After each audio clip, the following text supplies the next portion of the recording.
What's going on, guys? Here, welcome to the Cut to the Chase Sports Podcast. We are back here again. It's after a very long weekend to say, Labor Day weekend. I'm your host, Chase Yance. To my right, I've got Brady King at Ohio State. Brady, what's going on?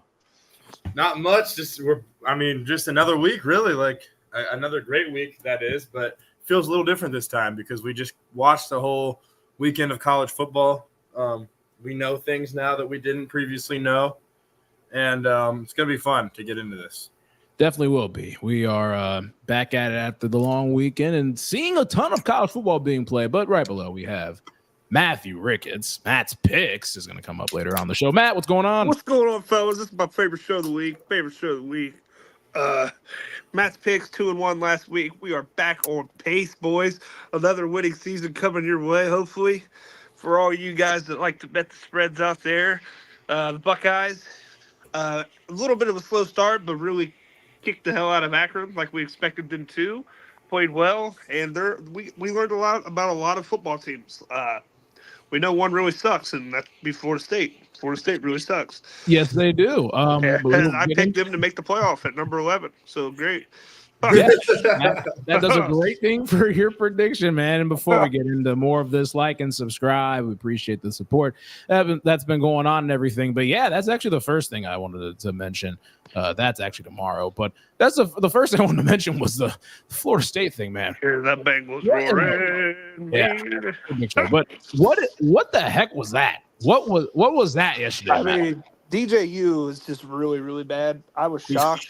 And it was crazy because it wasn't just him. Like, they were dropping all kinds of even when DJU was putting it on the spot, Florida State's tight ends, 84 specifically, I remember dropped like 3 or 4 easy passes. And I'm just like, what in the hell is happening to Florida State? Yeah. It was crazy. Yeah. Matt, Brady, what do you think? What do you think, Brady? Yeah, they're really bad. I mean, it wasn't a fluke week 1 against Georgia Tech after seeing what Florida State looked like in week 2 against a Bill O'Brien-led Boston College team. There's the one specific ball where the receiver breaks wide open in the back of the end zone, and the dude almost throws it out, way out of reach, almost out of bounds when it was a layup. I mean, it's actually fascinating how bad he is in college compared to what was expected. Because if you watch him in high school, he played in huge games. He played against great competition, and he was one of the best quarterbacks in the country. No question. A huge recruit. It's not like he had crazy. He had a big arm, but it's not like he was just potential. Seemed like he was pretty accurate. It's crazy how bad he is in college. Yeah, He's been bad everywhere. You had DJ and Bryce Young were the two guys coming out of high school that were big in the class of 2020, and obviously Bryce Young first overall pick, and then CJ Stroud was right below and everything else. And Stroud's number 2 overall pick this past year. And DJ's still in college figuring it out. And I don't think he's really figuring it out. I think he needs to get on LinkedIn and apply for some other jobs. But or switch to tight end. I mean, there's whatever. Or defensive end, honestly. He looked more at D end his brother. Yeah, I mean, it's just not looking good. And again, I left that game yesterday watching, and I was just like, wow. I was like, this is hard to watch. I was like, this dude. I couldn't watch the end of it. It was so bad.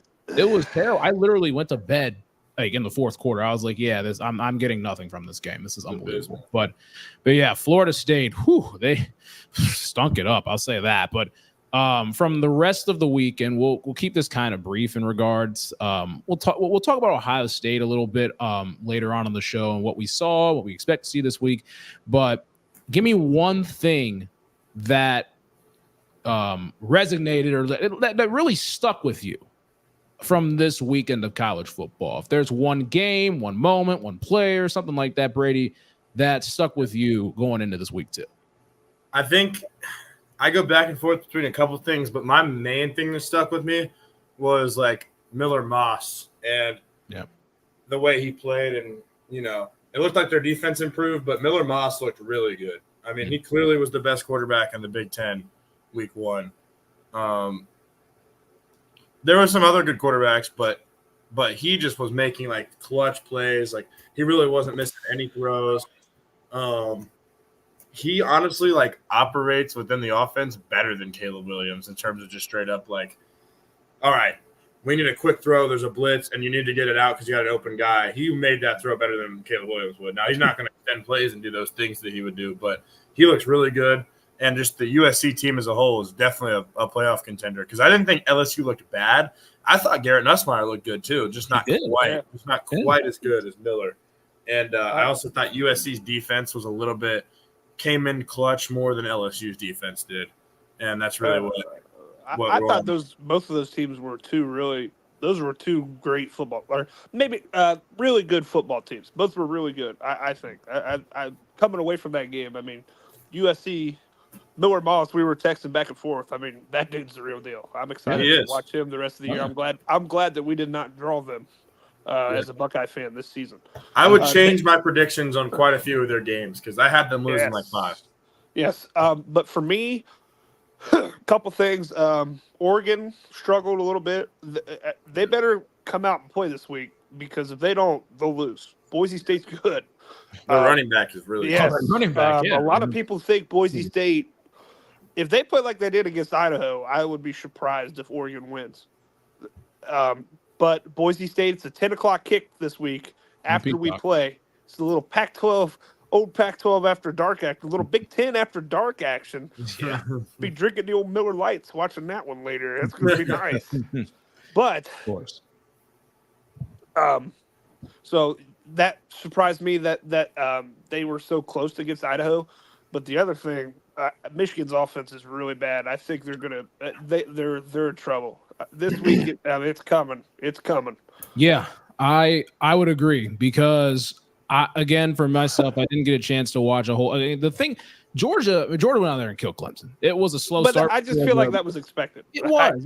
You know, it was. What was it, 6-0 at one point, and then the next thing you know, I'm at halftime of this Towson Cincinnati game, and I look up at 34-3. I'm like, oh, okay, you know, it was 6-0 at halftime, bro. It was be honest with you, it was a lot like our game against Clemson in 2016, where our defense played good. Clemson's defense played good. It's just at some point our offense was just so bad that game to where they started scoring points and then can't mask it. Out. Yeah, that's how that game went, really.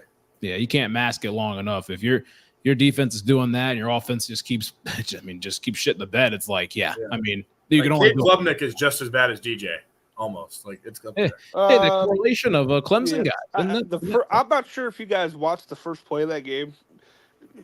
Chase was probably Brady. You were probably not. Were you watching or no?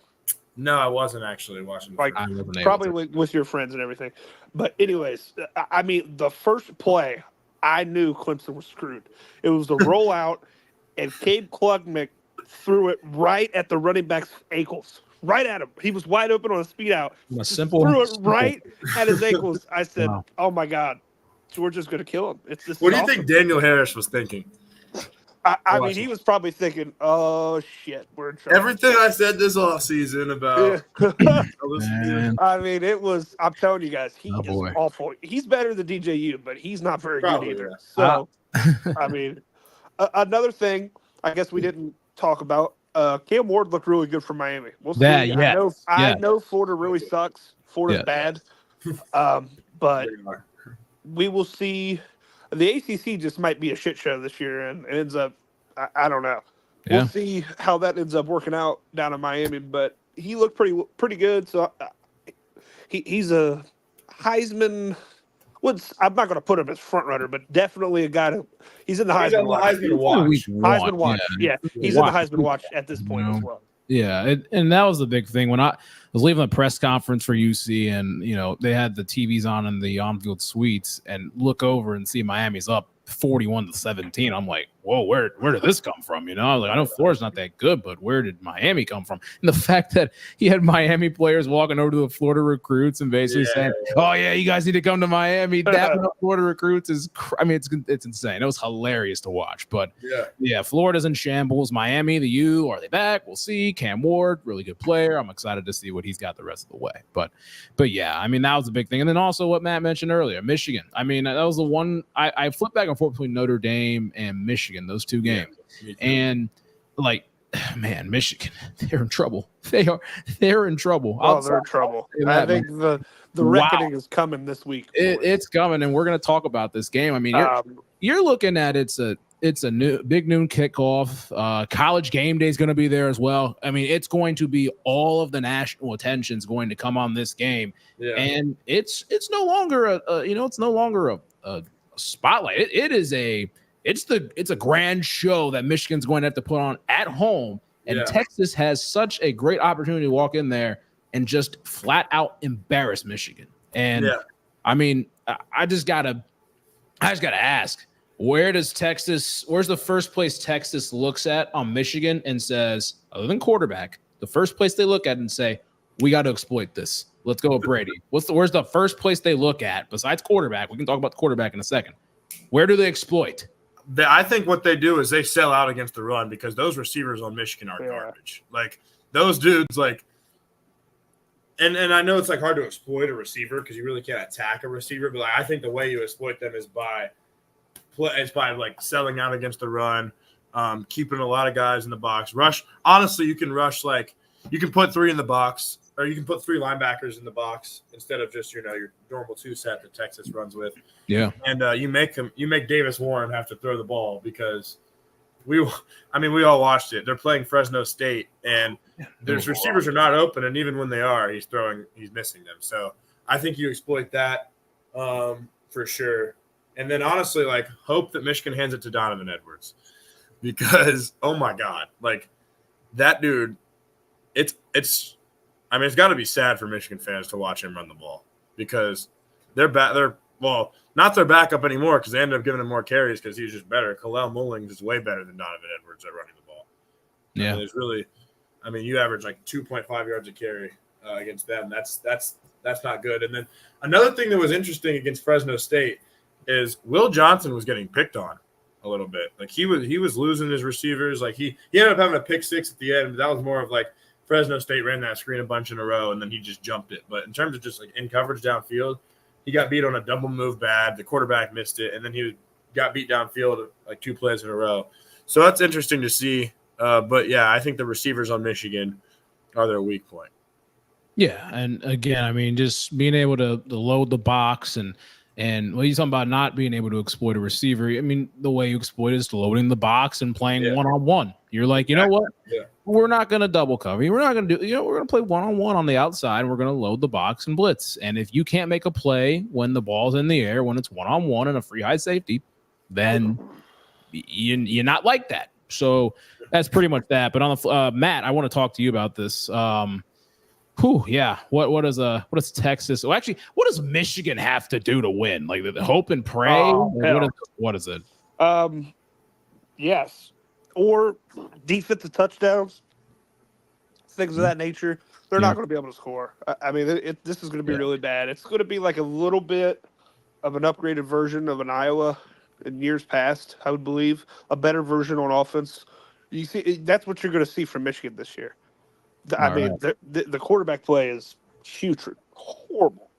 So, and they have better players than Iowa. So, just in the past year, I'm talking about in years past with the way Iowa's offense has been so bad, Michigan's going to be a better version of Iowa this year in that regard. Now, I want to answer this really quick. All right. It says, question, guys. What do you think needs to happen with Florida? Is what happened with Miami when Herb Street called them out on live television for their incompetence of athletic department? What needs to happen with Florida? I think they need to fire Billy Napier. Yeah, man. He's been there for too long. He's been there for They shouldn't have fired Dan Mulling, honestly. Yeah, 100%. Yeah. Billy Napier is full of shit.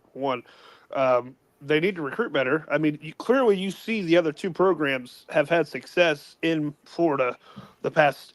Right now, Miami looks pretty good, right? Last year, Florida State won 13 games, didn't lose a game in the regular season and then the conference championship. So it's clearly available. Florida is by far one of the most fertile with Texas and California recruiting states in the country. So it's clearly possible, but Billy Napier's got to go, man. Come on, it's bad. It's really bad.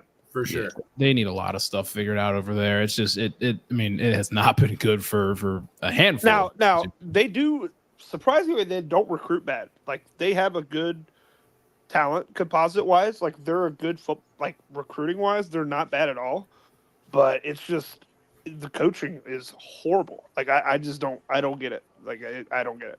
Yeah, I mean, we'll have a discussion about what some of these other schools that haven't been up on the top in a minute. We'll have a discussion about that probably next show. That's going to be that's a good topic of discussion. Actually, I like that was brought to the light. But Matt, it looks like we'll get to you in a second, but I think we all agree that Texas is going to win this game. All right, I'm. Oh, absolutely. I think it's going to look bad. Brady, you got Texas. Actually, preseason I had Michigan winning this game, but after seeing them play, I changed my mind. It's just one game in is all you need. That's all I needed is to see just how bad Orgy was to make Warren have to be the quarterback. Yeah, man. I mean, he's a good athlete. Don't get me wrong, but I mean, it's wow. I mean, it's just not looking good. But Matt, we got to sound the alarm twice. Is it twice? Yes, I have. I'm hitting two picks here. I like Texas minus 7.5 pretty easily in this game. But the score is going to be closer than what you think.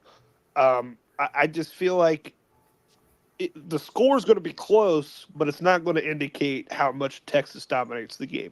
I just think you're going to see Michigan not be able to move the football at all in this game. I liked Texas with the 7.5 on the road, 24-7, and I like it under as well.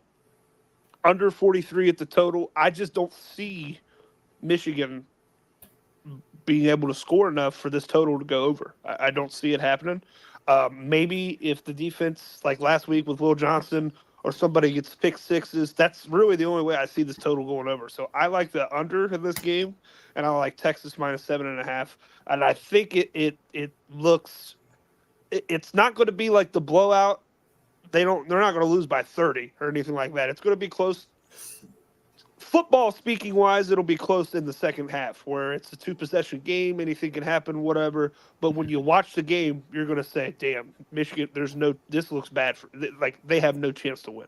Yeah. And again, it's some of those some of those long sustained drives that they were, that's the big thing, again, the score could be, a 17-point game. It could be something like that, where it's like, the score didn't look that bad. But, I mean, a team can get absolutely beat up in the trenches, beat up everywhere. And that's why watching the game is so important if you're able to. I mean, look right here, you got Texas by 20 and everything else. I mean, I like 24-7. Yeah. 24-7, 4.5. I mean, it's a lot of 35-20. I mean, it's just. I just don't see Michigan being able to score 20 in this game. Is the big deal. Like 35-20. I think the 15-point win is reasonable, but let's not forget 35 is a lot of points to score on Michigan too. Michigan has a good defense. That's one of the best defenses in America still. Now, offensively is really what we're talking about. I think the under's a play here. I think that would be my lock of the week if I had to pick one. Would be under. Man, you're just hammering this game, aren't you, man? Yes, man, I am. I love this under here, and I do like Texas minus 7.5. Well, there we go. Let's move on to our team. Okay, Ohio State. Western Michigan played Ohio State. They're playing Ohio State this Saturday, but Ohio State played Akron this past week. I didn't get a chance to watch the games, and so I was calling my own. But, Ohio State, again, looked pretty good in the second half. They looked pretty good overall, but, it was kind of a slower start. Brady, you're at the game. What was the vibe from the stadium and everything else? I mean, it was very exciting before the game just to see this team get into action for the first time after all the hype. Then you started off. There was a little bit of a slow start for sure. There were times where, and Akron ran a really weird offense all game just to try to there was not much they could do to win. So they were just dumping the ball off the flat to a tight end that would hide behind the line of scrimmage and come off, and they would gain 4 yards. And they put both quarterbacks in the game. Have the one fake like he's under center. Then he'd run an arrow route. It was so weird. So it was hard to tell, but then our defense just started straight up shutting them down. They couldn't do anything. They could not pass the ball downfield to say it. They didn't hit one pass downfield. Other than one where the tight end slipped out and it was popped over. But in terms of just drop back and pass downfield, first time they tried that, Denzel intercepted it. And then Jordan Hancock had a great pass to play. They couldn't do anything. So that was great. And then our D-line played amazing. absolutely amazing. There was crazy. Every time they tried to pass, there was pressure. Jack Sawyer was back there every single play and would just kill the quarterback.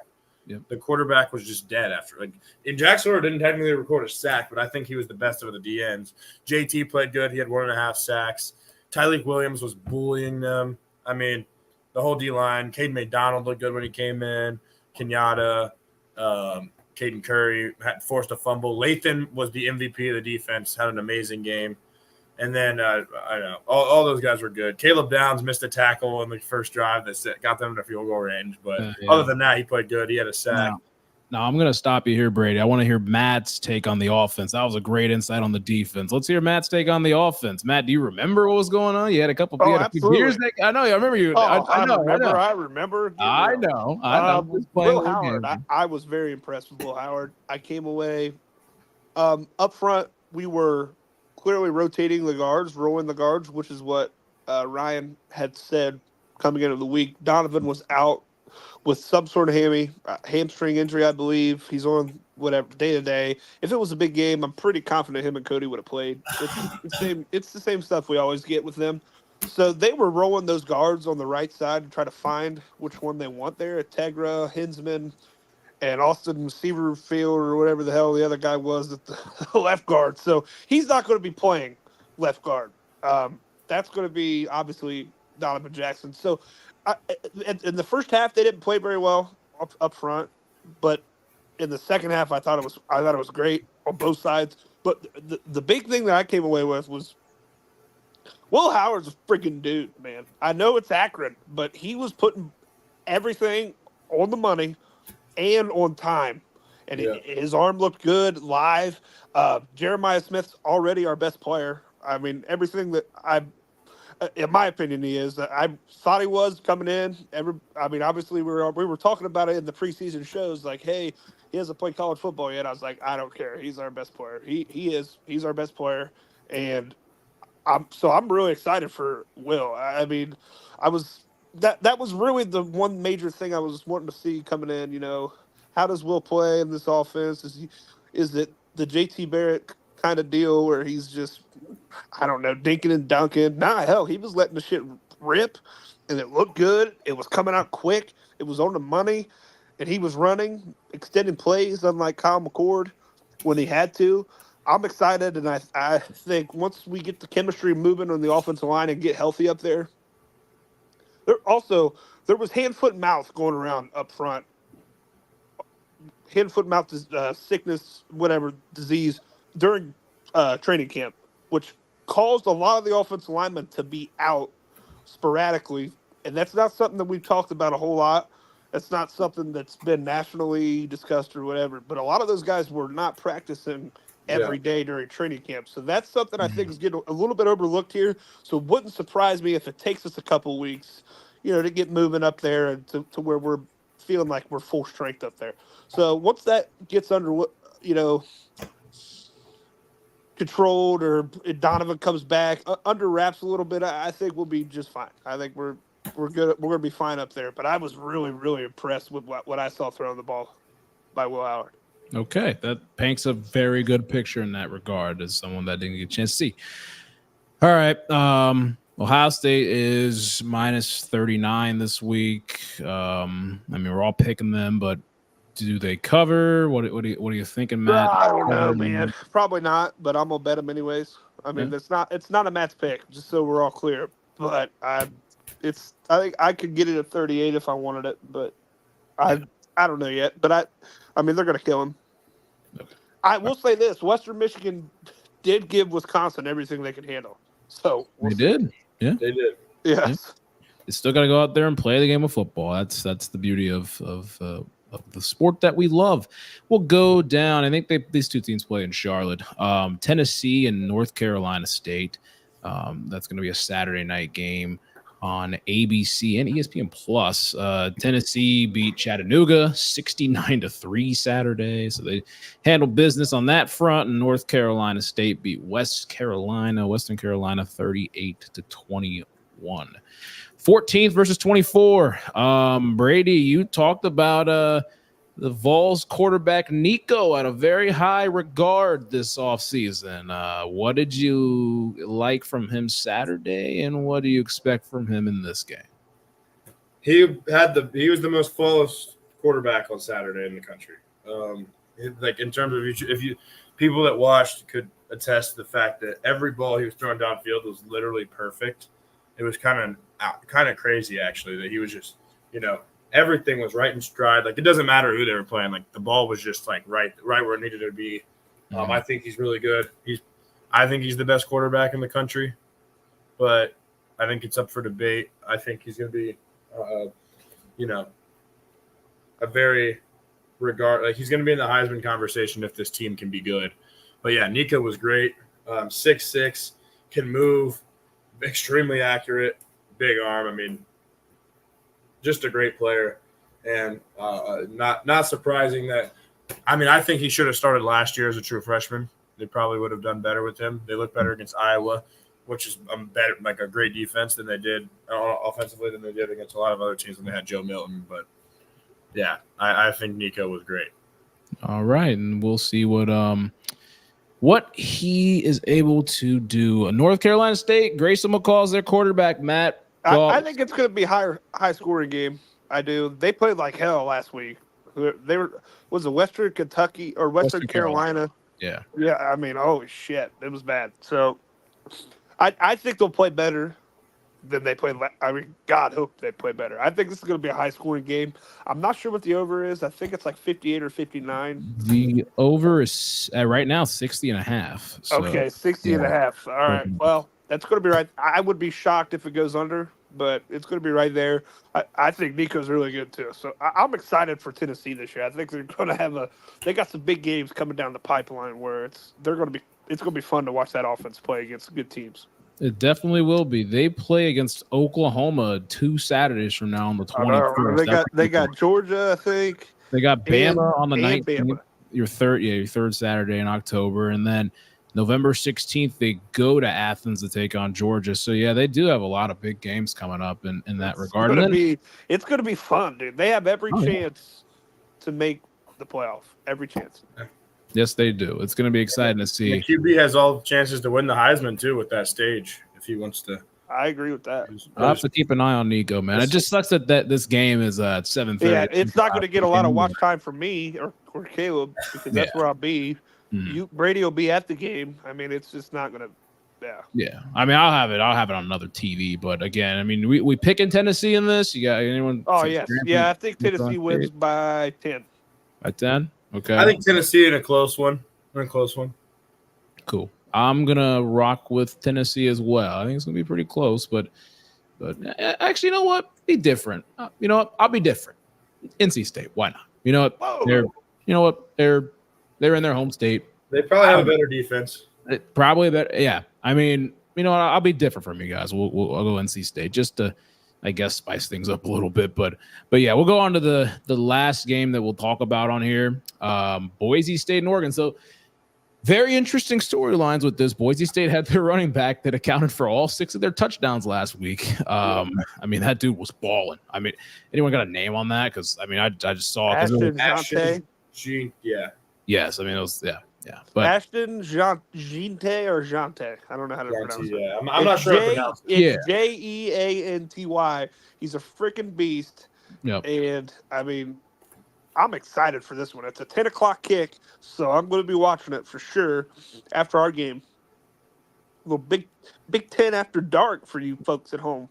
Where are you watching that? Where are you watching? I'll be at Caleb's. Oh, Caleb's. Gotcha. Otherwise known as Brady's house too. But oh yes, yeah, but he won't. Otherwise known as I'm just kidding. But what I was saying is, I wanted to say about it was with the way that Oregon played last week, you would think they're going to bounce back, but Boise State's good, and it's a lot of people's picks this year to make the 12-team playoff as the highest ranked non-Power 4 school.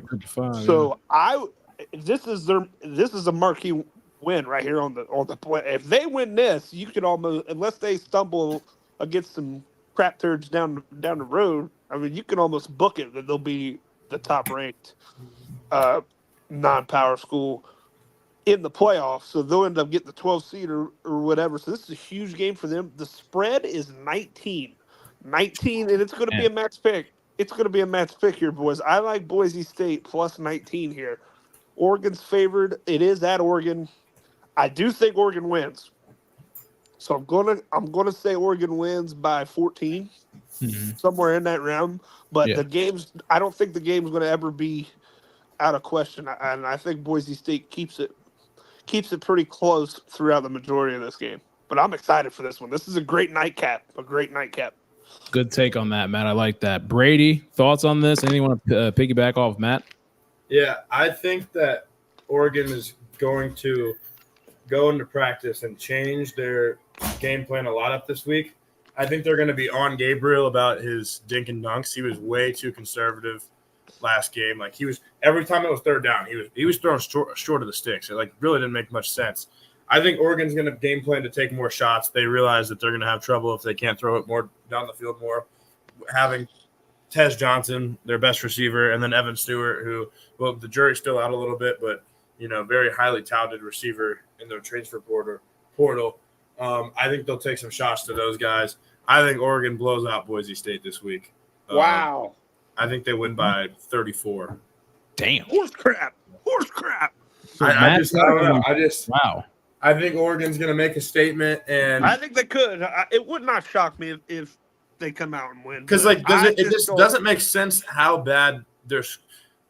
It's crazy that they had that close of a game with Idaho. Like, I know it's like stuff happens, but it does. Like, I can't find the hole on Oregon's team to where they just could not blow. Like, I just feel like it's gonna all come together. Jeez, man. Yeah. Excuse me. You're good, but nah. Yeah, I don't know. It's gonna be interesting to watch. I mean, again, Boise State. If they get going, I mean, that's the thing. It's going to be an interesting game to watch. I'm really excited for that one. I really am. It man. might be my most excited game because I'm going to be at work for Texas, Michigan. So yeah. Oh, wow, that sucks. I know. Thanks for rubbing it in.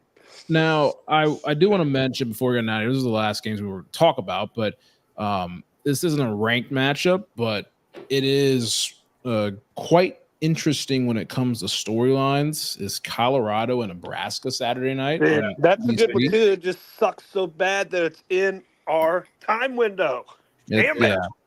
Oh yeah. I mean, it's man. I really want to watch that game. But you know what I'm saying? Just again, Matt, like you said, it's right in our time window. I really want to watch that game just because you're looking at Colorado and the hype that's still somehow there. Like it's odd. Travis Hunter, don't get me wrong, great player. Shadur Sanders, he's a really good quarterback. And just I'm just lost, with them. But I don't know. I want to see what they do on the road. But then you look at Nebraska and Dylan Raiola. I mean, this is a national spotlight game for both of these teams. You have Shadur, who not many people like, and Dylan Raiola, who not many people like. So I'm not going to call them any names, but I mean, you're looking at two very talented quarterbacks who have very outgoing and prickly personalities that are going to be going against each other on NBC. So you're looking at the spread. It's Nebraska by 7. Nebraska minus 7. I'm hoping it gets under a touchdown, and I might take it later in the week. But I do like Nebraska to win. I do like Nebraska. It'll be a really fun game to watch. It definitely will be. Brady, you pick this. You want Colorado, Nebraska? You room Big 10, Big 12? I think Nebraska will win just because I think they have a better defense for sure. And then Colorado's defense. They can actually throw the ball a little bit now with Dylan Raiola. Although a freshman, still better than like any quarterback they've had in the past like 10-ish years probably at his best. But I'm gonna go Nebraska in a close one. I think it's gonna be a barn burner. Yeah, I hope it's a high scoring game. That'd be nice. Both teams not playing defense and stuff, and be a great showcase for NBC to cover. But with I think that's all we got. Anybody got anything before we're sliding out of here? No, sir. I just got to go to the bathroom. But I'm all good. right. perfect time to end the show. With that being said, Matt Jurgens below, Brady King to my right. I'm Chase Yance. We'll see you guys next time. Thanks for joining in.